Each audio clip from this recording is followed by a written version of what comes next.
বিশ্বকাপ ফাইনালের আগে একটা আলোচনা ঘুরে ফিরে আসছে, আর সেটা হচ্ছে দুই দল মিলে যদি একটা স্বপ্নের একাদশ করা হয় সেটা কেমন হবে। লিওনেল মেসি, ইয়ামাল সবাই এক দলে, সেই আলোচনাটা আমাদেরও আছে, তর্ক বিতর্ক থাকবে, তবে আমরাও একটা একাদশ খুঁজে বের করার চেষ্টা করব। আপনার কাছে প্রথমে জানতে চাচ্ছি সবচেয়ে গুরুত্বপূর্ণ প্রশ্ন, কোন ফরমেশনটা কম্বাইন্ড ভাবে নেওয়া হবে? আচ্ছা, আমরা কারণ একাদশ বাছে এটা গুরুত্বপূর্ণ। হ্যাঁ, আমরা স্পেনের ক্ষেত্রে আমরা বলি যে স্পেন 4-3-3-তে খেলে, আর্জেন্টিনার ক্ষেত্রে বলি যে আর্জেন্টিনা হাইব্রিড 4-4-2-তে খেলে। বাট আমরা খেলার দিক থেকে দেখেছি যে স্পেনের ওয়ারসাবাল যেহেতু নিচে নেমে আসেন বা আর্জেন্টিনার ফরমেশনটা যেভাবে হয়ে যায় তাতে ফরমেশনটা অনেকটা এরকম যে 4-4-2 ডায়মন্ডই আমরা যদি ধরে নিই অনেকটা এরকমই হয়ে যায়। তো আমরা দুই দলের যেহেতু কাছাকাছি জায়গাটা মিলে সেই জন্য আমরা এই ফরমেশনটাকে বেছে নিয়েছি যে 4-4-2 অনেকটা ডায়মন্ড বলতে পারেন, ওই ফরমেশনটাকে বেছে নিয়েছি কম্বাইন্ড 11-এর জন্য। গোলকিপার দিয়ে তাহলে শুরু করা যাক। ওকে, গোলকিপার এমিলিয়ানো মার্তিনেজ না Unai Simon, sorry Argentina fans, Emiliano Martinez আর্জেন্টিনার জন্য খুব গুরুত্বপূর্ণ, বাট এই বিশ্বকাপে এখন পর্যন্ত উনাই সিমনকেই এগিয়ে রাখতে হচ্ছে, আমি এগিয়ে রাখবো আর কি। সেক্ষেত্রে প্রথমেই আপনার সাথে আসলে অমিল হয়ে গেল, কারণ আমি দিবুকেই এগিয়ে রাখবো এই কারণে। হ্যাঁ, এখন আপনি ওই যে ক্লিন শেড সবচেয়ে বেশি রাখা, স্পেনের মাত্র একটা গোল হজম করেছে, এসব আছে, কিন্তু বিশ্বকাপ, দুটা কোপা আমেরিকা, বড় মঞ্চে পারফরমেন্স, আমরা তো 11টা করছি এখন পুরো টুর্নামেন্ট বাদ, ফাইনালের আগেই তো তো এইরকম মঞ্চে পারফরমেন্স যে মোমেন্টগুলো থাকে, বিগ মোমেন্ট, সেখানে কিন্তু তিনি অবিশ্বাস্য কিছু করে ফেলেন। তো সেই জায়গা থেকে আমি দিবুকেই এগিয়ে রাখবো এবং আমার পছন্দ এমিলিয়ানো। আচ্ছা, কিন্তু যেহেতু আমরা এখন পর্যন্ত বিশ্বকাপের পারফরমেন্স দিয়েই করছি, আমার কাছে মনে হচ্ছে উনাই সিমন এখন পর্যন্ত একে তো স্পেন গোলকে না করাটা শুধু তার কৃতিত্ব না, স্পেনের ডিফেন্সেরও কৃতিত্ব আছে, বাট উনাই সিমন যেই মোমেন্টে তার টেস্ট নেওয়া হয়েছে, মানে অপোনেন্টটা তার টেস্ট নিয়েছে, সেখানে তিনি পাস করেছেন। এমিলিয়ানো মার্তিনেজ এই বিশ্বকাপে এখন পর্যন্ত আর্জেন্টিনা যে গোল খাওয়ার পেছনে তার কাছ থেকেও কিন্তু খুব বেশি আহামরি কোনো সেভ বা কিছু দেখা যায়নি। সেক্ষেত্রে কিন্তু এটাও তো আমাদের একটু মাথায় রাখতে হবে যে দুই দলের ডিফেন্সের অবস্থা কিন্তু একেবারে বিপরীতমুখী। হ্যাঁ, কিন্তু ওই যে যেটা বললাম, যখন টেস্টটা হচ্ছে, পরীক্ষা যখন নিচ্ছে অপোনেন্ট, তখন কে বেশি এগিয়ে, আমার কাছে সেই বিচারে উনাই সিমনকে বেশি এগিয়ে রাখতে হচ্ছে। Fair enough. তারপর আমরা এখন সেন্টার ব্যাকে যাই। আচ্ছা, সেন্টার ব্যাক দুইটা পজিশনে আসলে খুবই হার্ড একটা ব্যাটল আর কি, খুবই টাফ চয়েস। রাইট সেন্টার ব্যাকে যদি যাই, কুবার্সি নাকি রোমেরো, এই জায়গায়ও কুবার্সি এবং রোমেরোর মধ্যে আসলে দুইজনের মধ্যে কোনো একজনকে বেছে নেওয়া খুবই টাফ, বাট কুবার্সি এই বিশ্বকাপে আমার কাছে কুবার্সি এগিয়ে থাকবে, জাস্ট বিকজ এই বয়সে তিনি যে গেম রিডিংটা দেখাচ্ছেন, যেভাবে অপোনেন্টের অ্যাটাকটাকে আগে থেকে নালিফাই করার জন্য এগিয়ে যাচ্ছেন, বা এসব কিছু মিলিয়ে তাতে আমি কুবার্সিকে এগিয়ে রাখবো। এখানে আমার পছন্দ কুবার্সি এই কারণে যে রোমেরো অবশ্যই একটা লিডারশিপ দেখাচ্ছেন, আর্জেন্টিনার বিশেষ করে উইং ব্যাকে একটা যে ঘাটতি হচ্ছে সেটা একটা লিডারশিপ দিয়ে তিনি কভার করছেন। তবে কুবার্সি বার্সেলোনাতে তিনি তো খেলেছেন ভালো, এবারের বিশ্বকাপে যেটা আমরা কেউই আশা করিনি, কুবার্সি যেভাবে স্পেনের ডিফেন্সিভ সেটআপটাকে তিনি একেবারে বলা যায় লিড করছেন, এবং স্পেশালি আমি তাকে এগিয়ে রাখবো রোমেরোর চেয়ে ফ্রান্সের বিপক্ষে পারফরমেন্সের জন্য। যে অফসাইড ট্র্যাপটা স্পেন সাজিয়েছিল সেখানে তিনি নিখুঁতভাবে যেভাবে এমবাপেকে স্পেস দেননি, আবার ওই রানগুলো মেক করার সময় নিজের পজিশনটা ঠিক রেখেছেন, এবং হয়তো খেয়াল করবেন তিনি অন্যদেরও লিড করছিলেন হাত দিয়ে। তো আরেকটা ব্যাপার হচ্ছে কুবার্সির বল ডিস্ট্রিবিউশন। আমরা রোমেরোকে বলি যে বলে অন দ্য বল ভালো, বাট কুবার্সি মানে এক্সেপশনাল, তো ওই জায়গাটাতে ডেফিনেটলি কুবার্সিকে এগিয়ে রাখা। আর first centre back is Cubarsi. Second centre back, left centre ব্যাকে লাপোর্তে না লিসান্দ্রো, এই জায়গাটায় আমি লিসান্দ্রোকে এগিয়ে রাখবো। লাপোর্তে দারুণ খেলছেন, সৌদি লিগে খেলে বলে আপনি লাপোর্তেকে এড়িয়ে গেলেন? না, নট বিকজ অফ দ্যাট, আপনার লিসান্দ্রো যে কারণে আমরা কুবার্সিকে এগিয়ে রাখছিলাম রামের হচ্ছে বল ডিস্ট্রিবিউশনে, লিসান্দ্রোর বল ডিস্ট্রিবিউশন ভালো, লিসান্দ্রোর ফাইটিং অ্যাবিলিটি, যে একটা ফাইটার যে মোডটা হার না মানানো সেটা লাপোর্তের চেয়ে আমার কাছে লিসান্দ্রো বেটার মনে হয়েছে। তো এবং লিসান্দ্রো যেটা অলরেডি গোল করেছেন, অ্যাসিস্ট করেছেন, সেটা তো আছেই, বাট আমার কাছে মনে হচ্ছে তার যে তার মধ্যে যে একজন ফাইটার আছে, তার যে ফাইটিং মেন্টালিটি, সেটার কারণে আমি লিসান্দ্রোকে এগিয়ে রাখছি, প্লাস অ্যাডেড হচ্ছে তার বল ডিস্ট্রিবিউশন। ওই একই কারণে আমারও পছন্দ লিসান্দ্রোই থাকবেন। বিশেষ করে এই তিনি ম্যাচের ক্রাঞ্চ মোমেন্টগুলোতে আর্জেন্টিনা তো ঘুরে দাঁড়াচ্ছে, সেখানে কিন্তু এই যে ডিফেন্ডাররা তারা উপরে উঠে গিয়ে যে কন্ট্রিবিউশনটা করছেন, ডিফেন্সে তো রাখছেনই, তো ওই জায়গা থেকেও লিসান্দ্রো কিছুটা লাপোর্তে থেকে এগিয়ে থাকবেন, কারণ ডিফেন্সিভ জায়গা থেকে চিন্তা করলে লাপোর্তে ভালো করছেন, তবে লিসান্দ্রো একটা অ্যাডেড রেসপন্সিবিলিটিও দুর্দান্তভাবে পালন করছেন। তাই আমাদের মোটামুটি একমতে থেকেই সেন্টার ব্যাক যদিও আমি fixed হয়ে গেছে। দর্শক হয়তো এই জায়গায় একটা প্রশ্ন তুলতে পারেন যে এই দুইজন যদি কোনো দলের সেন্টার ব্যাক হন, সেক্ষেত্রে ওই দল কর্নারে বা ক্রসে একটু দুর্বল থাকবে আর কি, যেহেতু দুইজনে একটু খাটো বা এয়ারে ভালো না, এই জায়গায় একটু হয়তো দুর্বলতা থাকবে। বাট আমরা যেহেতু দুই দলই বল পজিশন নির্ভর, আমরা বল পজিশনটাকে আপাতত গুরুত্ব দিচ্ছি। তো এই হচ্ছে আমাদের সেন্ট্রাল ডিফেন্স। লেফট ব্যাক, এখন আমরা যদি লেফট ব্যাকে আসলে এখানে সম্ভবত খুব বেশি আলোচনার বা বিতর্কের খুব বেশি কিছু নাই। কুকুরেয়া এবং তাগলিয়াফিকো বাদ আর্জেন্টিনার ক্ষেত্রে ফাকুন্দো মেদিনা যাকেই বলেন, এখানে আসলে আর্জেন্টিনার আপনি যে এই দুইজন তিনজন নাম বলেন বা এই বিশ্বকাপের অন্য যে কোনো দলের বলেন, কুকুরেলা যেই ফর্মে আছেন আসলে এখানে কোনো কম্পিটিশনই নেই। কম্পিটিশন নেই। প্লাস আমরা লেফট ব্যাক করেছি। এখন রাইট ব্যাক যদি আমরা যাই, রাইট ব্যাকও আর্জেন্টিনা এবং স্পেনের মধ্যে আর্জেন্টিনার সবচেয়ে দুর্বলতার জায়গা হচ্ছে ডিফেন্সের দুইটা উইং। সো আসলে এই জায়গায় স্পেনের সাথে কোনো জায়গায় আর্জেন্টিনার কেউ আসার মতো নন আমার মনে হয়। রাইট ব্যাকও ডেফিনেটলি পেদ্রো পোরো, ডিফেন্সে যেমন সলিড তেমনি অ্যাটাকেও যাচ্ছেন। পেদ্রো পোরো এবং কুকুরেয়া দুইজন ওভারল্যাপ বলুন আন্ডারল্যাপ বলুন দুই দিক থেকেই বেশ ভালো দক্ষতা দেখাচ্ছেন, বল পায়েও ভালো। তো সেই জায়গায় আমার মনে হয় defence right back left back এই দুজনই হওয়ার কথা আর কি। একমত। ওকে, তাহলে এই হচ্ছে আমাদের ডিফেন্স এবং গোলকিপার নিয়ে শুধু একটু বিতর্ক ছিল, আদারওয়াইজ আই গেস ডিফেন্স একই। দর্শক আপনাদের মতামত জানাতে পারেন যদি এখানে কিন্তু কোনো সহমত ভাই হচ্ছে না, আসলে দুজনের যুক্তিটা এক জায়গায় চলে যাওয়াতেই সব মিলে গেছে। দেখা যাক সামনের গুলো কি হয়। এবার আমরা সেন্ট্রাল ডিফেন্সিভ মিডফিল্ডে পারেদেস ভার্সেস রদ্রি। এই জায়গায় অ্যাগেইন সরি আর্জেন্টিনা ফ্যান্স, আমি রদ্রিকে এগিয়ে রাখছি because of his leadership, because of his ball distribution, because of his tactical awareness, especially আপনি অন্য সব কিছু বাদ দেন, ফ্রান্সের বিপক্ষে যেভাবে ফ্রান্সকে পুরো মিডফিল্ডের পর থেকে ফ্রান্সের অ্যাটাককে মিডফিল্ড এবং ফ্রান্সের অ্যাটাকের মধ্যে যে একটা ডিসকানেকশন তৈরি করেছেন with his movement and blocking সব কিছু দিয়ে ইন্টারসেপশন। তো সেই জায়গায় আসলে রদ্রি এবং পারেদেস যদি কম্প্যারিজন হয়, পারেদেস অবশ্যই আর্জেন্টিনার জন্য ভালো খেলছেন, but Rodri is way ahead. আমি ভোটটা যাবে পারেদেসের পক্ষে, এই কারণে যে স্কালোনি কিন্তু শুরুর দিকে তাকে সেভাবে ভরসা করছিলেন না বা তার 11 সব কিছুতে সেভাবে প্রাধান্য দিচ্ছিলেন না, কিন্তু টুর্নামেন্ট প্রগ্রেস করার সাথে সাথে আমরা দেখলাম তিনি এই সেটআপের গুরুত্বপূর্ণ সদস্য হয়ে উঠেছেন। পাশাপাশি পারেদেসকে আমরা তো লিওনেল মেসির একটা জিনিস দেখি যে তিনি প্রায় স্কালোনি গিয়ে বুঝাচ্ছেন, পরামর্শ দিচ্ছেন, কিন্তু পারেদেসকেও মাঝে মধ্যে দেখে মনে হয় যে ভার্চুয়াল আরেকজন কোচ অবস্থান করছেন, কারণ তিনি ওই যে হাইড্রেশন ব্রেকগুলোতে যেভাবে গিয়ে ইনস্ট্রাকশনগুলো দেন, এবং ওই শেষ ম্যাচের পর ইংল্যান্ড ম্যাচের পর তো একটা ক্লিপসও ভাইরাল হয়েছে, তো সেই জায়গা থেকে তো অবশ্যই লিডারশিপ আছে। প্লাস আর্জেন্টিনার মিডফিল্ডটাকে তিনি যেভাবে কন্ট্রোল করছেন এবং পাশাপাশি ডিফেন্স থেকে অ্যাটাকের সমন্বয়টা করছেন, রদ্রির ভূমিকাটা যদি বলেন, তিনি অবশ্যই 2024-এ ব্যালন ডিওর জিতেছেন, কিন্তু এসিএল ইনজুরি সব মিলে টুর্নামেন্টের শুরুটা তিনি খুব একটা ভালো করতে পারেননি। অনেকের ডাউটও ছিল যে আদৌ একাদশে থাকা উচিত কিনা। পারেদেসের অবস্থাটাও এই দুই জায়গায় দুজনের একটা মিল আছে, টুর্নামেন্টে যত এগিয়ে গেছে তারা ভালো করেছেন। তবে আমাকে যদি বলেন 19-20-এর জায়গায় আমি পারেদেসকে এগিয়ে রাখবো ওই লিডারশিপ রোলটার জন্য। লিডারশিপ বা আপনি যে ট্যাকটিক্যাল সাবস্টিটিউশনের কথা বলুন, সেটা কিন্তু ম্যানচেস্টার সিটিতে বলুন বা ম্যানচেস্টার সিটিতে গার্দিওলা রদ্রির এই অ্যাওয়ারনেসটার কথা বারবার বলেছেন। প্লাস তার বল ডিস্ট্রিবিউশন, আমি তাকে এগিয়ে রাখছি মূলত বল ডিস্ট্রিবিউশনের জন্য, যে পারেদেস অবশ্যই বল পায়ে বেশ দক্ষ এগেইন, বাট রদ্রি যেভাবে পুরো দলের টেম্পো সেট করে দেন, খেলার পাস গতিটা কী হবে সেই জিনিসটা কন্ট্রোল করেন পুরোটা, প্লাস হচ্ছে অপোনেন্টকে যেভাবে ব্লক করেন, অপোনেন্টের ব্লকিংয়ের ক্ষেত্রে হ্যাঁ পারেদেস আমরা দেখেছি যে 1 ভার্সেস 3 সিচুয়েশনেও দুই একবার আর্জেন্টিনাকে বিপদমুক্ত করেছেন। বাট ওই সিচুয়েশনে যেতে না হওয়ার ক্ষেত্রে, মানে যাওয়ার আগেই রদ্রি সম্ভবত, আমার কাছে ওই জায়গায় রদ্রির গুরুত্বটা যে ওই রকম সিচুয়েশন আসার আগেই হয়তো রদ্রি জিনিসটা কভার করে ফেলেন। তো ওই জায়গায় আমি হয়তো রদ্রিকে এগিয়ে রাখবো আর কি।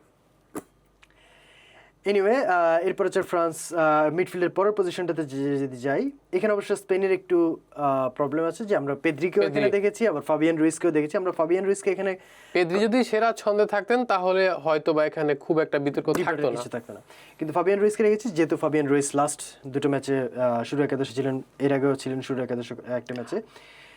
সত্যি বলতে পেদ্রি যতটুকু খেলেছেন সেই পেদ্রিকে কিন্তু আমরা দেখতে পাইনি। তো এখন আমরা যদি ফাবিয়ান রুইস ভার্সেস ম্যাকলিস্টারের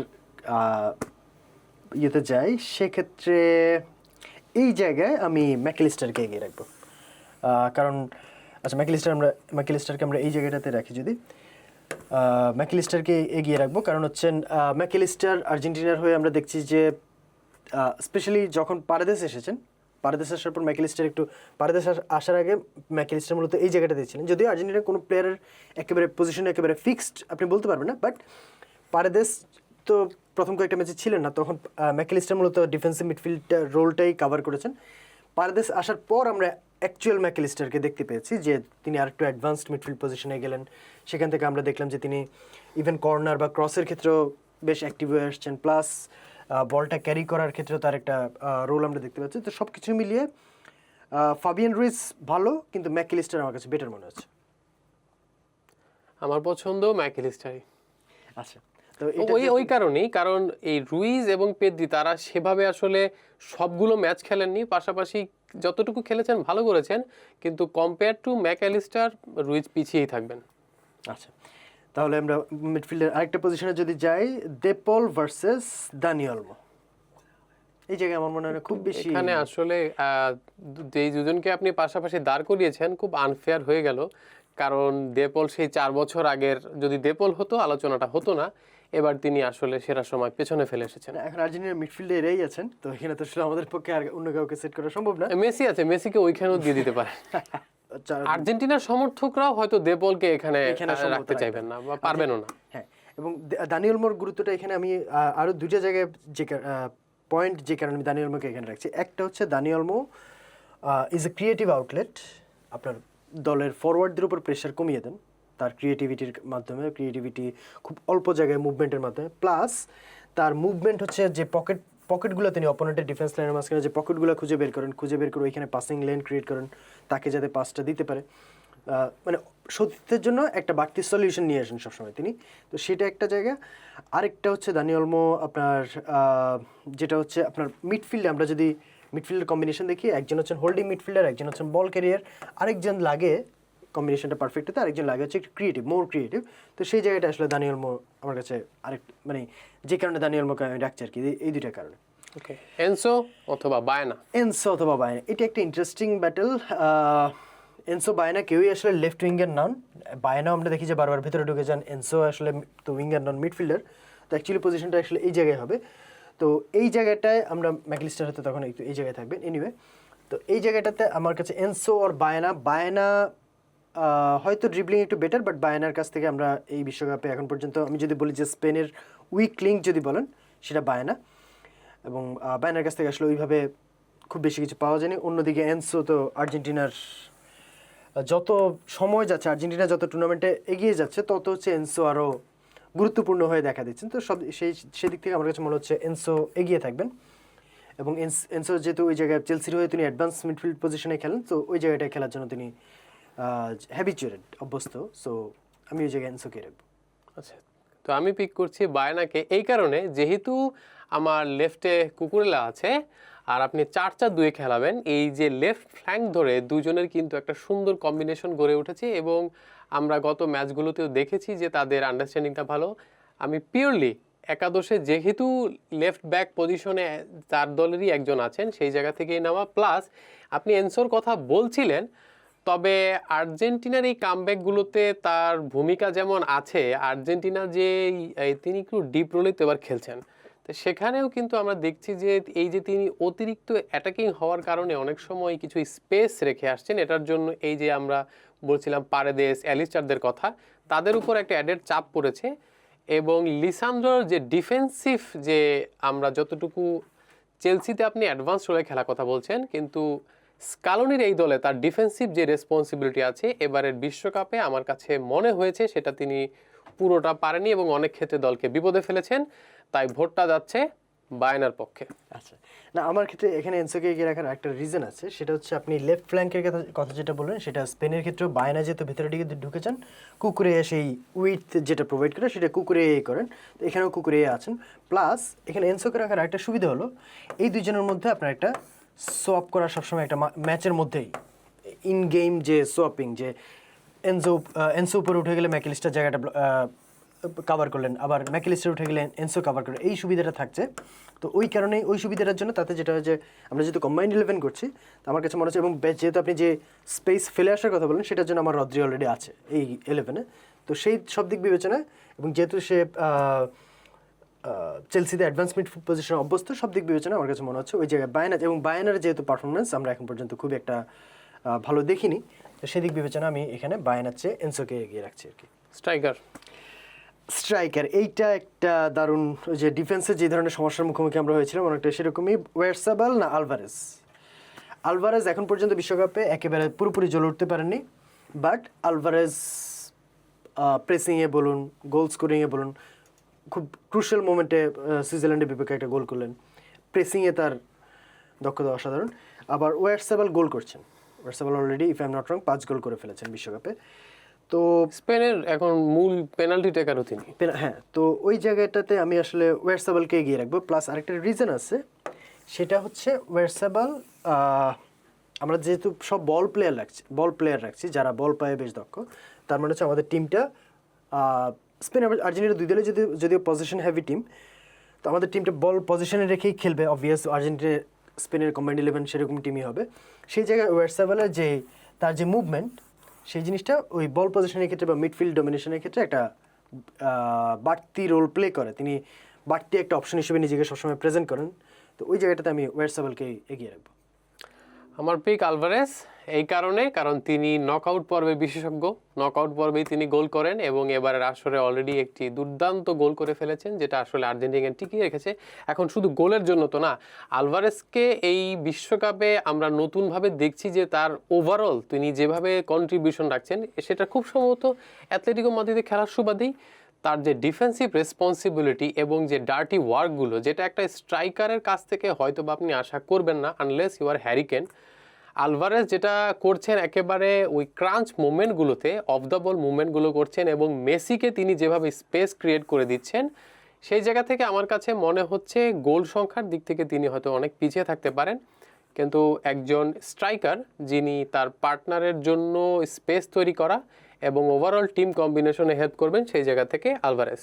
আচ্ছা দর্শক, এই জায়গাটাতে আসলে একটা ড্র বলতে হচ্ছে ওয়ারসাবাল না আলভারেজ, কারণ আমিও এই জায়গাটাতে 19-20 বলতে পারেন যে ওয়ারসাবাল না আলভারেজ। তো এই জায়গাতে আপনারা কমেন্ট করতে গোলের খেলা ফুটবল, তাই বেশি গোলের হিসেবে আপনি দিয়ে দিয়েছেন। না, বেশি গোল আরেকটা যেটা বললাম যে মিডফিল্ডে তিনি যেহেতু ড্রপ ব্যাক করেন, মিডফিল্ডে একটা বাড়তি কানেকশন তৈরি হয়। সেই জায়গায় মিডফিল্ডে বল পজিশনের ক্ষেত্রে একটা বাড়তি সাপ্লাই লাইন তৈরি হয়, পাসিং লাইন তৈরি হয়। তো ওই জায়গাটাতে ওই হিসাবে ওয়ারসাবাল। তো বাট এখানে আসলে এটা ড্র বলতে পারেন, ওয়ারসাবাল না আলভারেজ, আপনারা কমেন্টে জানাতে পারেন। এনিওয়ে, সো আমরা এখন একেবারে লাস্ট অপশনটাতে চলে এসেছি।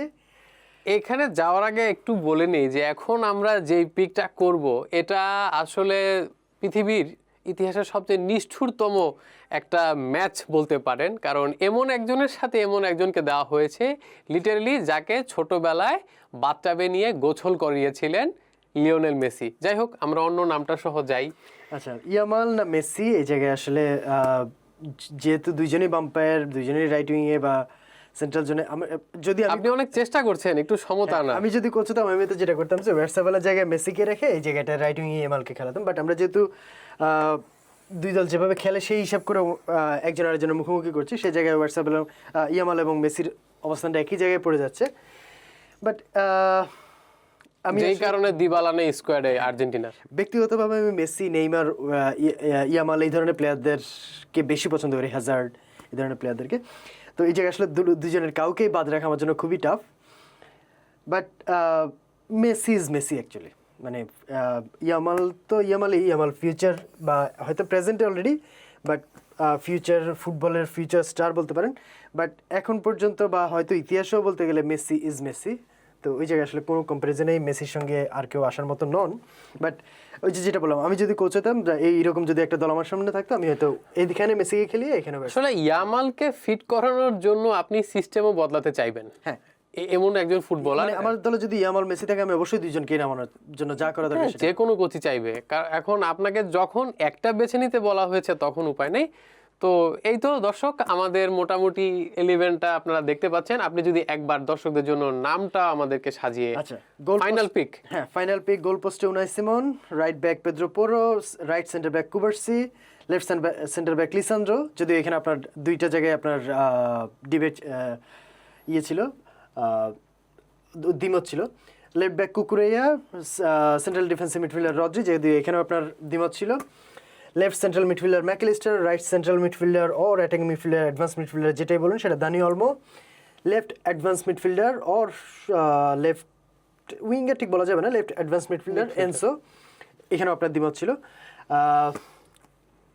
ফরওয়ার্ড ওয়ারসাবাল, আপনি বলেছেন আলভারেজ, যদিও এখানে আমি আসলে দ্বিমত বলবো না, এটা আসলে ওয়ারসাবালকে আমরা রেখেছি ফরমেশনের কারণে বা দুই দলের যেহেতু আমরা যেভাবে খেলেছি সেই হিসেবে, আদারওয়াইজ অ্যাকচুয়ালি আমি মেসিকেও এখানে রেখে এখানে ইয়ামালকে গেলাম, যেটা বললাম। এনিওয়ে এখানে ওয়ারসাবাল, আপনি বলেছেন আলভারেজ, এখানে ইয়ামাল না মেসি, সেই জায়গায় মেসি। ধন্যবাদ আপনাকে। দর্শক, এই ছিল আমাদের দুই দল মিলিয়ে সেরা একাদশ। আপনাদের একাদশটা কেমন হতে পারে, সেই একাদশে কারা কারা থাকতে পারেন আমাদেরকে জানাবেন কমেন্টে। ধন্যবাদ।